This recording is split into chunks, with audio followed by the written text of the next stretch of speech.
안녕하세요. 이번 주에는 이사야 읽기를 마치고 이어서 이사야 다음에 나오는 선지서 예레미야 읽기를 시작하겠습니다. 이번 주에 읽을 범위는 이사야 61장에서 예레미야 20장까지입니다.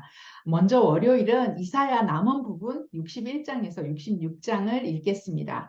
61장에서 66장은 회복된 시온의 영광스러운 미래, 그리고 구원의 아름다운 소식, 하나님께서 이스라엘과의 관계를 완전히 회복하시고 아브라함에게 하셨던 그 하나님 나라의 완성에 대해 이야기합니다.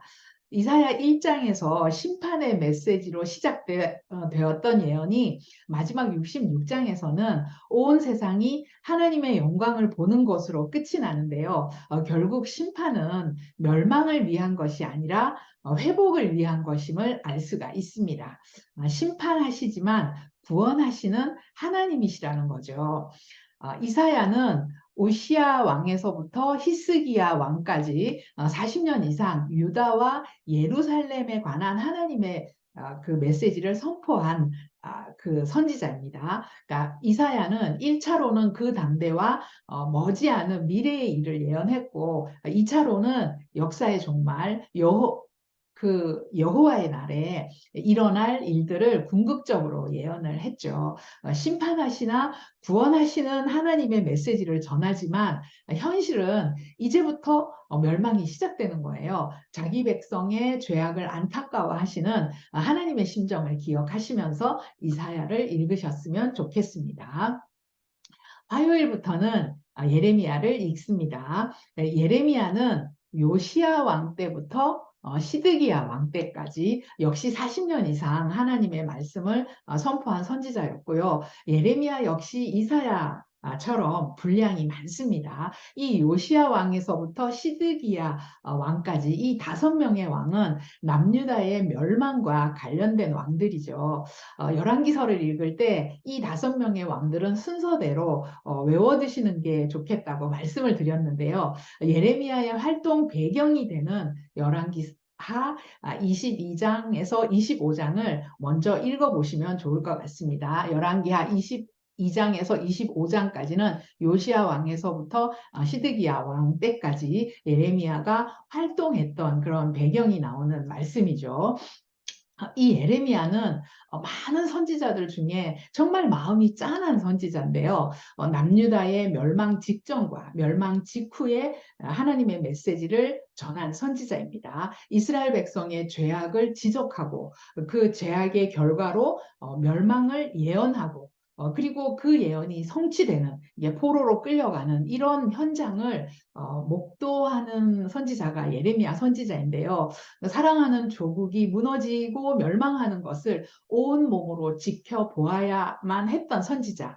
그래서 예레미야는 9장 1절에 보면 어찌하면 내 머리는 물이 되고 내 눈은 눈물 근원이 되고 죽임을 당한 딸 내 백성을 위하여 주야로 울리로다. 그러니까 눈물의 선지자라고 불리우는 예레미야. 그러니까 내 백성을 위해서 내가 주야로 운다 이렇게 표현을 하고 있죠. 이러한 예레미야의 유다를 향한 사랑에도 불구하고 예레미야는 유다의 죄를 지적하고 멸망을 예언했기 때문에 같은 유다 민족으로부터 많은 핍박을 받았습니다. 맞기도 하고 목에 씌우는 나무고랑에 매여서 감옥에 갇히기도 하고요. 진창속 구덩이에 갇히기도 하는데 또 그 유다 민족으로부터 반드시 죽을 것이다. 협박도 아주 여러 번 받게 되죠. 더구나 예레미야는 유다에게 곧 임할 재앙을 상징하는 의미로 결혼도 하지 말았어야 했어요. 하나님께서 너는 결혼도 하지 마라. 그렇게 말씀을 하시죠. 자, 예레미야 1장 1절에 보면 예레미야의 그러니까 출신 배경이 나오는데요. 예레미야는 아나돗이라는 곳에 그 아나돗 출신의 제사장인데 이 아나돗은 베냐민 지파의 성읍 중에 제사장과 레위인을 위해서 주어진 그런 성읍이었습니다. 그러니까 예레미야는 몰락한 제사장 가문 출신이었고 요시야 왕 13년 때 이제 하나님께로부터 소명을 받고 선지자로 활동을 했죠. 이 베냐민 지역의 출신인 예레미야가 예루살렘 성전에서 이게 하나님의 말씀을 전하는데 자기 백성을 벌하지 않으실 수 없는 그 하나님과 그 하나님의 메시지를 전해도 깨닫지 못하는 그 백성들 사이에서 예레미야는 안타까운 마음으로 눈물을 흘리면서 예언을 할 수밖에 없어서 또 그래서도 눈물의 선지자라고 합니다. 예레미야는 자신이 전한 메시지로 인해서 많은 고초를 겪을 수밖에 없었는데 그 중에 하나가 자신의 고향이었던 아나도 사람들을 향해 하나님의 심판 메시지를 전함으로 가족뿐만 아니라 동네 사람들로부터 배척을 당하게 됩니다. 자, 이 아나돗을 잠깐 살펴보면요. 아나돗은 여기 예루살렘 위쪽에 여기 베냐민 지파의 성읍이었는데요. 지도를 좀 확대를 해보면 좀 흐리기는 하지만 여기가 예루살렘이고 그리고 그 위에가 아나돗인데요. 여기는 베냐민 지파의 성읍입니다. 근데 이 아나돗은 시골이에요. 그러니까 예레미야가 이 시골 출신인 예레미야가 예루살렘 성전에 와서 하나님의 말씀을 전하고 또 힘든 상황 속에서도 끝까지 전했던 하나님의 말씀, 메시지의 핵심은 무엇이었는지 그러니까 예레미야가 선지자로 소명을 받는 그 장면에 그 내용이 잘 요약이 되어 있는데 그 예레미야 1장에 보면 하나님께서 예레미야를 부르시면서 앞으로 너를 그 예레미야에게 앞으로 너를 여러 나라의 선지자로 세우겠다. 5절에 보면 그렇게 말씀을 하십니다. 그런데 너를 선지자로 세우지만 사람들이 다 너를 싫어할 것이다.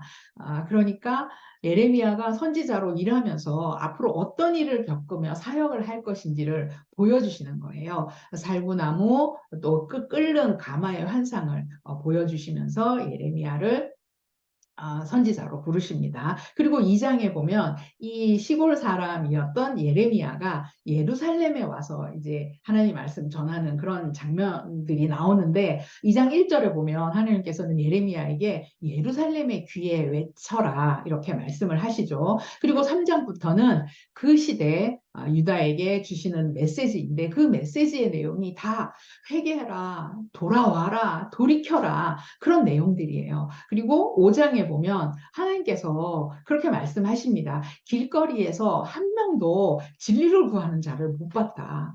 하나님께서 이 이스라엘을 선택하고 부르신 이유는 모델 나라가 되고 사명을 감당하라고 그렇게 이 이스라엘을 부르셨는데 사명 감당도 못하고 그런 세상 나라 중에 본이 되지 못할 바에 존재해야 할 이유가 없다. 그래서 하나님의 말씀의 핵심, 이 예레미야가 전하는 말씀의 핵심은 심판인 거예요. 1장 10절에 보면 내가 오늘 너를 여러 나라와 여러 왕국 위에 세워 그것들을 뽑고 파괴하고 파멸하고 넘어뜨린다. 그러니까 심판을 말씀하시죠. 네. 근데 하나님의 심판은 바로 유다의 죄악 때문이라는 거예요. 그러니까 앞으로 예레미야를 읽어보시면 아주 구체적으로 곳곳에서 유다의 죄악을 예레미야는 지적을 하고 있습니다. 그러나 이 심판의 말씀만 하는 게 아니라 하나님의 약속과 회복의 메시지도 있죠. 뽑고 파괴하고 파멸하고 넘어뜨리지만 건설하고 심게도 하신다. 그러면서 하나님께서는 회복의 메시지를 예레미야를 통해서 세 가지 회복의 메시지를 주시는데 그 중에 첫 번째가 이스라엘 백성이 이제 바벨론에게 멸망을 당해서 포로로 끌려가는데 포로로 끌려가지만 70년 후에는 돌아올 것이라는 그 약속의 말씀을 하십니다. 예레미야 29장 10절에 보면 여호와께서 이와 같이 말씀하시니라 바벨론에서 70년이 차면 내가 너희를 돌보고 나의 선한 말을 너희에게 성취하여 너희를 이곳으로 돌아오게 하리라. 이게 첫 번째 회복의 그 메시지였고요. 두 번째, 70년이 차면 돌아올 것이라는 이 약속은 바로 메시아로 오실 예수 그리스도를 향한 기대로 이어지게 됩니다. 예레미야 33장 15절에 보면 그날 그때에 내가 다윗에게서 한 공의로운 가지가 나게 하리니 그가 이 땅에 정의와 공의를 실행할 것이라. 메시아가 올 것이라는 그런 약속을 또 하시고요. 그리고 세 번째로 메시아로 오실 이 예수 그리스도께서 또 새 언약을 맺으시 것이다라는 그런 약속을 하십니다. 31장 31절에 보면 여호와의 말씀이니라 보라 날이 이르리니 내가 이스라엘 집과 유다 집에 새 언약을 맺으리라. 이런 회복의 그 약속 세 가지를 주시죠. 그러나 예레미야는 그 당시 선지자들은 거짓을 예언하고 제사장들은 자기 권력으로 다스리며 내 백성들은 그것을 좋게 여기니 좋게 여기는 그 당시 그 시대상을 보면서 어찌하려느냐 너희가 어찌하려느냐 이렇게 탄식을 합니다. 수요일에 이제 6장에서 10장까지 읽으실 텐데요. 눈물의 선지자 예레미야는 그 당시 나라가 망해가는 그 망국의 과정을 그 온몸으로 겪으면서 그 만국의 과정을 걸어가게 되는데 7장에서 10장까지의 내용은 예루살렘 성전에서 하신 그 예루살렘 성전에서 그 예레미야가 전한 메시지의 내용들이 주로 나오는데요. 예레미야는 성전 입구에서 이스라엘과 유다의 역사를 이야기하면서 돌아와라, 돌아와라 이렇게 외칩니다. 내 성전을 너희는 도둑의 소굴을 만들고 있다. 하나님께서 주신 메시지가 그런 내용이었죠. 그 성전은 그 하나님의 집인데 너희가 도둑의 소굴을 만들고 있구나. 그러니까 이 내용은 신약에 가서 예수님께서 인용하신 말씀이죠. 예수님께서 구약의 말씀을 인용하면서 그 말씀으로 설교를 하면서 당신 자신을 증언을 하시는데 그러니까 성전과 관련된 그러니까 말씀을 하실 때 이 예레미야의 말씀을 인용해서 하시죠. 그러니까 우리가 구약을 알아야만 신약도 읽을 때 잘 이해가 되는 겁니다. 이해가 되는지 안 되는지도 모르고 그렇게 성경을 읽으면 안 되겠죠. 그리고 하나님께서는 계속해서 내 말에 순종해라. 그러니까 내 목소리를 들어라. 그리하면 나는 너희 하나님이 되겠고 너희는 내 백성이 되리라. 그러니까 이 말씀에 순종하고 너희의 삶이 곧 예배가 되어야 한다. 계속 그렇게 말씀을 하시는 거예요. 그런데 너희가 그렇게 살지 못했기 때문에 북방에서부터 크게 떠드는 소리가 들리고 유다 성읍을 그 북방에서부터 황폐하게 할 것이다. 그러니까 예레미야를 읽다 보면 그러니까 북방에서부터 어떤 소리가 들리고 북방에서 오는 이들 이런 표현이 많이 나오는데 이 북방은 바로 바벨론이 그 유다를 침공하는 그 북방은 바벨론을 가리킨다. 이렇게 이해하시고 읽으시면 되겠습니다. 그러니까 북방에서 떠드는 소리가 들릴 것이다. 그리고 유다 성읍이 황폐해질 것이다. 이 말은 전쟁에 대한 경고를 하시는 거죠. 전쟁으로 너희는 심판을 받을 것이다. 그 말씀을 하고 계십니다. 그리고 이제 그 7장 그 31절에서부터 보면 너희가 흰놈의 골짜기에서 도벳 사당을 건축하고 이런 그 말씀이 나오는데요. 그 흰놈의 아들 골짜기에 도벳 사당을 건축하고 자녀들을 불에 살랐다. 이런 표현이 나오는데 여기 지도를 보시면 여기가 예루살렘입니다. 여기가 예루살렘이고 여기가 감람산인데요. 여기가 르바임 골짜기 그리고 흰놈의 아들의 골짜기 그리고 여기 기드론 골짜기가 이렇게 이어지는데 이 흰놈의 아들의 골짜기 또 흰놈의 골짜기라고도 하는데 자 여기에 너희가 도벳 사당을 건축했다. 이 말은요. 그 암몬이라는 나라가 섬기는 그 우상이 있었습니다. 그 몰렉이라는 그 우상이 있었는데 이 몰렉에게 드리는 제사는 자기가 가장 아끼는 자녀를 그 인신제사 드리는 불에 태워서 드리는 그런 제사를 받는 신이 암몬의 그러니까 몰렉 신이었던 거예요. 그러니까 이 몰렉 신의 제단을 흰놈의 아들의 골짜기에 그 사당을 건축을 한 거죠. 도벳 사당을 건축했다. 그 이야기를 하는데 나중에 그게 얼마나 아주 잔인무도한 그런 우상숭배예요. 그래서 나중에 날이 이르면 이곳을 도벳이라 하거나 흰놈의 아들 골짜기라 말하지 않고 죽음의 골짜기라고 할 것이다. 이곳에서 얼마나 많은 자녀들을 불에 태워 인신제사를 드렸냐면 매장을 그 자리가 없을 만큼 매장을 그렇게 많이 했다는 겁니다. 자, 그러니까 유다가 이런 죄악들을 행했다는 거예요. 자, 그리고 이제 목요일에 11장에서 15장까지 읽으실 텐데 11장에서 12장을 보시면 모세의 신명기를 기초로 모세와 맺은 언약을 언급을 합니다. 그러니까 모세는 지금 예레미야로부터 1000년 전, 이전 시대의 사람이잖아요. 근데 그때 그 시대에 맺은 언약을 지금 이 시대에 언급을 하는 거예요. 그러면서 너희가 내 목소리를 순종하지 않고 귀 기울이지도 않고 악한 마음에 완악한 대로 행하였다.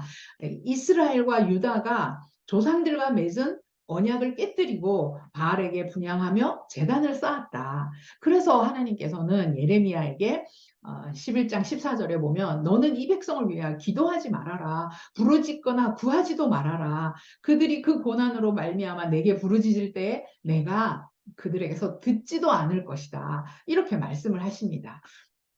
그리고 그 하나님의 말씀을 전하는 이 예레미야의 고향인 아나돗 사람들이 죽이려고 하죠. 11장 21절에 보면 여호와께서 아나돗 사람들에 대하여 이와 같이 말씀하시되 그들이 내 생명을 빼앗으려고 찾아 이르기를 너는 여호와의 이름으로 예언하지 말라. 두렵건대 우리 손에 죽을까 하노라 하도다. 자, 신명기 언약을 깨뜨린 이 백성들은 스스로 하나님의 심판을 자초한 거죠. 그리고 이제 12장에 보면 이 상황에서 예레미야는 하나님께 질문을 합니다. 12장 1절 내가 주께 질문하옵나니 악한 자의 길이 형통하며 반역한 자가 다 평안함은 무슨 까닭이니까. 이 말씀은 앞에 우리가 욥기를 읽을 때도 욥이 고난당할 때 왜 의인이 고난을 받는지 나왔던 주제죠. 그리고 시편에도 보면 악인들이 왜 형통을 하느냐, 그러니까 이런 내용들이 나오는데 이런 걸 이제 신정론이라고 하죠. 신정론. 신이 옳다는 거예요. 신이 하는 일은 우리가 다 이해할 수 없지만 신이 하는 일은 옳다. 그런 내용인데 자, 이렇게 질문을 하는 예레미야에게 하나님께서는 불의한 세력에 대한 임박한 심판을 예고하십니다. 이제 시작이다. 예, 가족들도 배신할 거다. 내 형제와 아버지의 집이라도 너를 속이며 내 뒤에서 크게 외칠 것이다. 그러니까 아무도 믿지 마라. 이방 나라도 마찬가지다. 그렇게 말씀하십니다. 그러나 이방인이라고 할지라도 진정으로 회개하면 그들도 구원을 받을 것이다. 15절, 16절에 보면 그런 내용이 나오죠. 자, 처음부터 하나님은 이스라엘만의 하나님이 아니라 온 세계 모든 민족을 위한 열방의 하나님이셨죠. 그러니까 하나님께서 이스라엘을 세우신 이유도 바로 모든 민족, 열방, 모든 열방 때문이었습니다. 네. 13장에 보면 이제 배 허리띠와 포도주 가죽 부대로 유다의 교만을 경고하시고 북방에서 오는 자들 바벨론의 포로로 잡혀갈 것을 이제 13장에서 예언을 하시고요. 그리고 이제 14장에 보면 이제 유다의 가뭄이 임했는데 예레미야가 기도를 하죠. 하나님 도와주세요. 우리를 버리지 마십시오. 이렇게 기도를 하는데 이때 하나님은 14장 11절에 보면 너는 이 백성을 위하여 복을 구하지 마라. 그렇게 말씀을 하십니다. 그때 예레미야는 다른 선지자들은 확실한 평강을 주리라고 합니다. 13절에 보면 그렇게 나옵니다. 그러니까 예레미야가 그렇게 이야기하니까 하나님께서는 그거 다 거짓말이다. 선지자들이 내 이름으로 거짓을 예언한다. 나는 그들을 보내지 않았고 명령하거나 이르지도 않았다. 그들이 거짓 계시와 점술과 헛된 것과 자기 마음의 거짓으로 너희에게 예언하는 것이다. 이렇게 말씀을 하십니다. 그리고 이제 15장에 가면 15장에 계속 이제 하나님의 한탄과 슬픔이 계속 되는데요. 하나님께서는 이런 유다 백성들에게 내가 네 가지 방법으로 벌하겠다 작정을 하십니다. 3절에 보면 죽이는 칼, 찢는 개, 삼켜 멸하는 공중의 새, 땅의 짐승 이 네 가지로 이제 벌하겠다라고 하는데 이제는 내가 너희를 측은히 여기지 않겠다. 긍휼히 여기지 않겠다. 이렇게 말씀하시는 거예요. 15장 6절 보면 여호와께서 이르시되 네가 나를 버렸고 내게서 물러갔으므로 내게로 내 손을 펴서 너를 멸하노니 이는 내가 뜻을 돌이키기에 지쳤음이로다. 이렇게 말씀하십니다. 너희 유다의 죄가 아주 이제 징글징글하다. 이렇게 말씀하시는 거죠. 내가 뜻을 돌이키기에도 지쳤다. 이렇게 말씀하시니까 예레미야가 슬프다. 사람들은 나를 미워하고 이 하나님의 뜻을 전하는데 사람들은 나를 미워하고 나를 저주한다. 그러면서 하나님께 예레미야가 항의를 하죠. 15장 18절 나의 고통이 계속하며 상처가 중하여 낫지 아니하면 어찌 됨이니. 그러니까 하나님의 말씀을 전했는데도 내가 이렇게 괴로운 건 어찌 됨이니까. 주께서는 내게 대하여 물이 말라서 속이는 시내 같으시리이까. 그러니까 예레미야도 너무 힘들고 뭐 흔들리고 넘어지고 하는 그런 우리와 똑같은 그런 모습을 보이고 있죠. 네. 그리고 이제 금요일에는 16장에서 20장까지 읽으실 텐데요. 계속해서 이런 하나님의 한 슬픔 또 예레미야의 탄식 이런 내용이 이어집니다. 그 16장 2절에 보면 하나님께서는 예레미야에게 너는 이 땅에서 아내를 맞이하지 말고 자녀를 두지도 말아라. 이렇게 말씀하시는 거예요. 지금은 재난의 때이다. 그러니까 초상집에도 가지 말고 잔치집에도 가지 마라. 미래와 희망이 없는 시기이다. 이렇게 말씀하십니다. 그 예레미야의 삶을 보면 예레미야의 삶 자체가 하나님의 메시지이고 하나님의 예언인 거죠. 예레미야는 이렇게 자신의 삶을 통해서 이런 예언을 행동 예언이라고 한다고 했죠. 자기의 삶을 통해서 하나님의 메시지를 전했던 그런 선지자입니다. 17장 1절 2절을 보시면 유다의 죄는 금강석 끝 철필로 기록되되 그들의 마음판과 그들의 제단뿔에 새겨졌다. 그러니까 유다의 죄는 그 제단뿔에 새겨지고 금강석 끝 철필로 기록되었다. 이렇게 지워지지 않을 것이다. 그 말씀을 합니다. 그런데 유다가 이런 죄를 지었는데 그들의 자녀도 높은 언덕 위 푸른 나무 곁에 있는 그 제단들과 아세라들을 생각하도다.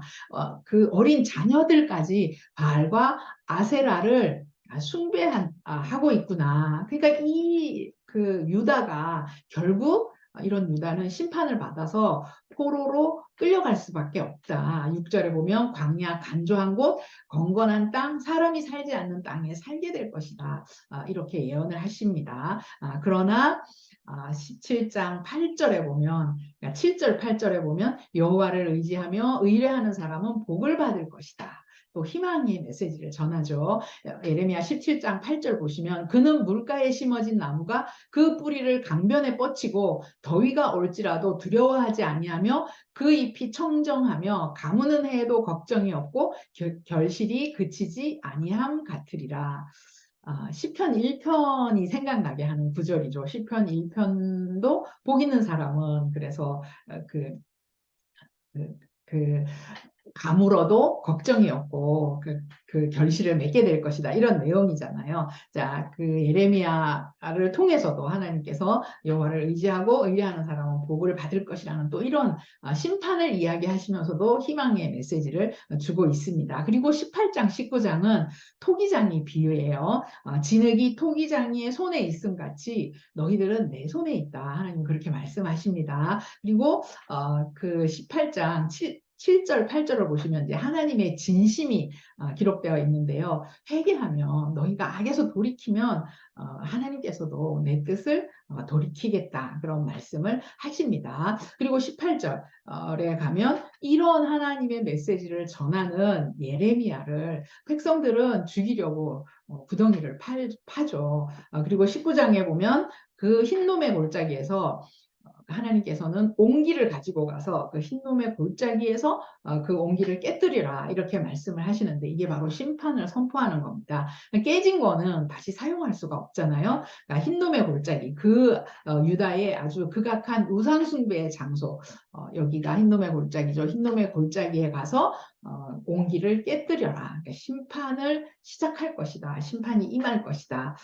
그렇게 말씀하십니다. 그리고 이제 20장에 가면 제사장 바스울이라는 사람이 예레미야를 때리고 목에 나무를 씌우고 가두는 그런 내용이 나오는데요. 20장 2절 바스울이 선지자 예레미야를 때리고 여호와의 성전에 있는 베냐민 문 위층에 목에 씌우는 나무 고랑으로 채워두었더니 그러니까 예레미야가 20장 8절을 보면 내가 말할 때마다 외치며 파멸과 멸망을 선포함으로 여호와의 말씀으로 말미암아 내가 종일토록 치욕과 모욕거리가 됨이니이다. 이렇게 이야기합니다.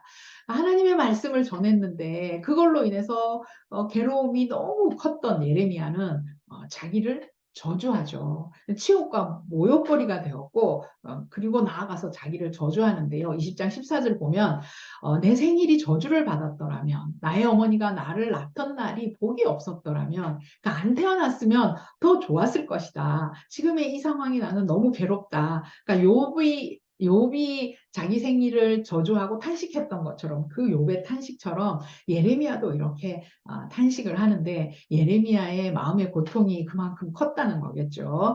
자, 그리고 20장 18절 예레미야는 계속해서 어찌하여 내가 태에서 나와서 고생과 슬픔을 보며 나의 날을 부끄러움으로 보내는고 하니라. 이렇게 탄식을 하는데 그러나 이 모든 탄식에도 불구하고 예레미야는 결국 끝내 마침내 하나님의 말씀에 순종을 합니다. 이런 예레미야의 모습은 참된 신앙인의 삶이란 흔들림이 없고 원망이 없는 그런 삶이 아니라 오히려 흔들리고 원망스러울 때라도 끝내는 하나님께 순종하는 삶, 그것이 바로 신앙인의 삶이라는 것을 가르쳐 주고 있습니다. 예레미야는 읽어보시면 중간중간 어떤 부분은 하나님께서 예레미야에게 하시는 말씀, 또 어떤 부분은 역사적 사실이고 어떤 부분은 예레미야의 탄식과 한탄, 슬픔 이런 것들이 섞여서 나오는데요.